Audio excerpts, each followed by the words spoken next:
friends, it's Jessie here. Welcome back to my channel, or welcome if you are new here.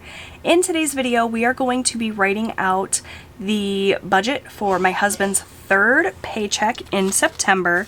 If I flip back here to my calendar, we can see that the paycheck date is September 21st, and we are going to be looking at all of the bills and expenses that are going to happen between September 21st and September 27th. So I'm going to go ahead and write in the paycheck date, September 21st. This is for my husband's income. We are primarily a single income family. I bring a little bit of money in with my side hustle, but we are not budgeting any side hustle money this week. I'm going to, at the end of the month, kind of total up all of the money that I earned in September overall and just do one budget for my income, which is significantly less than my husband's. So for this budget, we are just looking at my husband's paycheck number 3. I do not disclose my husband's income, so I'm going to write that it's paycheck number 3 here, but I'm not going to write in an estimated or actual amount. My husband doesn't want me to share his income, so I don't. I am using my paycheck budget worksheet here with my September design. It's this sort of painted stripes pattern, which I absolutely love. I will link this worksheet as well as my Etsy shop in general down below. If you are interested in budget printables, definitely check out my shop. I got a lot of fun patterns and designs that you can use to keep track of your budget on paper. So we know that this is my husband's third paycheck of September. We got the paycheck date in. Now let's start writing in the bills.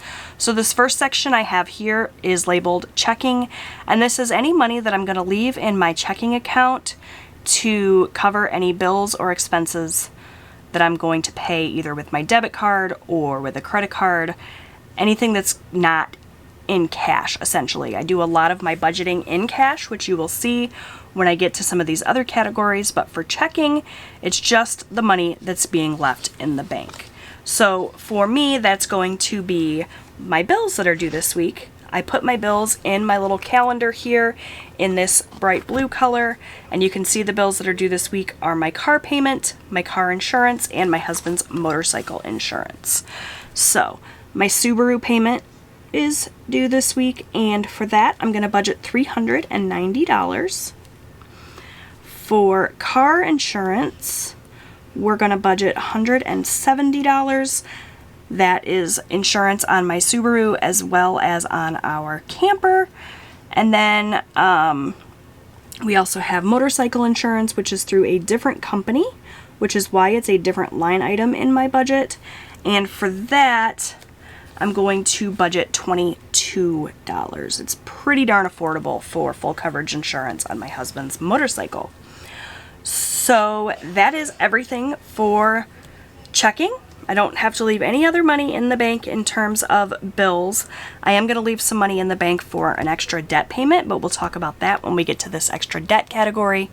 For now, we're just going to total up everything for my checking section. So that's $390 plus $170 plus $22 for a total of $582. Next up, we have cash envelopes. And for cash envelopes, this is money that I'm going to pull out of the bank in cash that I anticipate being spent this week on variable expenses, things like gas, groceries, my spending money, that sort of thing. So the categories here are my husband, Eric. He's going to get $40 in cash, and this is just his spending money. He can spend this on absolutely anything that he wants. Likewise, I also get spending money, $40. My youngest son, Austin, gets a little bit of an allowance, and for that we're going to do $10. I like to do my food in cash as of late, and for food we're going to budget $250. This is both groceries as well as any eating out we decide to do for the week, and it's also any like household items that I grab at Walmart. I do all my grocery shopping at Walmart, so it just makes sense to me to include any other like household items and stuff that comes from Walmart in this as well. Then we have gas, And looking at my gas envelope, if we look at my little weekly check-in thing here, we can see that I have $58 in my gas envelope right now. Typically I budget $50 a week for gas, but I did not have to fill up it all last week. I still have quite a bit of money left, so I'm actually just going to throw in another 10 bucks. Why pad the budget if I don't need the gas money, right? So we're gonna do it that way. This is something new. Usually I always budget $50, but we're gonna try this out this week. And then lastly, we have miscellaneous. And for miscellaneous, I'm gonna just do 20 bucks. That's just a miscellaneous 20 in my wallet for anything else that comes up that I need cash for that I didn't think to cover with this money here. So that's it for my cash envelopes. I'm just gonna add this up really quickly for a total of $370. Next we have sinking funds. So sinking funds I also pull out in cash. They're different from cash envelopes though. The cash envelope money will be spent throughout this week. Sinking funds is more like longer term savings for things that we know are coming up that we want to be prepared for. So I have over a dozen sinking funds. I'm only going to be adding to just one of my sinking funds this week, and that's just because we have, you know, a few more bills this week than in previous weeks, and we've got some other things that we're kind of trying to focus on right now. So the sinking fund we're going to add money to is our campsite sinking fund. We have an annual campsite where our camper sits all year round. Yes, that's what annual means. Duh, Jessie. And that payment is due in November. It's about $1,400. And so we're coming up on that pretty quick. And I'm a little bit short. A lot of bit short, actually. So I'm going to add $100 to our campsite sinking fund this week. And that's it for sinking funds. We will definitely come back and add more money to sinking funds next week. But, you know, given the situation we got going on this week, that's what I decided to do. So that's going to be a total of $100 to sinking funds this week. For extra debt payments, we are currently working on paying off a Lowe's card. We pay the minimum payment on all of our credit cards, but then we pay any extra payments that we can to just one card at a time and really try to target that card. And so the card we're working on is Lowe's, and we're going to make an extra $50 payment to our Lowe's card this week for a total of $50. So now all that's left is just to fill in my totals here. So I'm going to leave the income section blank.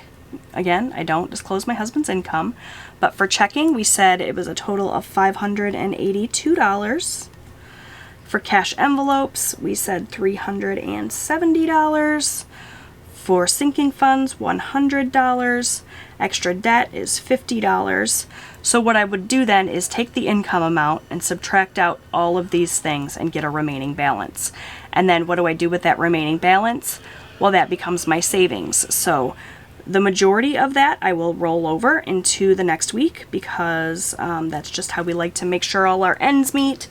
You know, the amount of bills that we have each week fluctuates, paychecks fluctuate. So I like to always have money to roll over into next week just to help us get a head start on next week's bills. And then I also, right now, I'm working on a Pirate Booty Savings Challenge, which is a savings challenge created by my friend Marlene over at Snow Gardener 307. I will have her Etsy shop linked down below with a direct link to this Pirate Booty Savings Challenge. It's a fun printable. It's 6 pages. I've been doing it all September, saving money here and there, and it's working out really, really great for me. So for this, of that remaining balance, I'm going to throw $25 into my Pirate Booty Savings Challenge. So that is a look at my budget for the week. Easy peasy. I tried to keep it short and sweet this week. I think it's going to be a really good week overall, I hope. Make sure if you have not yet done so, you subscribe. I will be back with my cash envelope stuffing. So I will take all of this cash out of the bank. We'll stuff my cash envelopes together. That will be the next video coming up. So yeah, if you are interested in seeing that, make sure you subscribe. Check out my Etsy shop for my budget printables. Every dime that I earn from my Etsy shop after I pay taxes is going straight to that Lowe's card that we're currently focusing on paying off. So, you know, by supporting my Etsy shop, you're supporting my debt-free journey, and I appreciate it so much. All right, friends, I'll see you in the next video. Bye!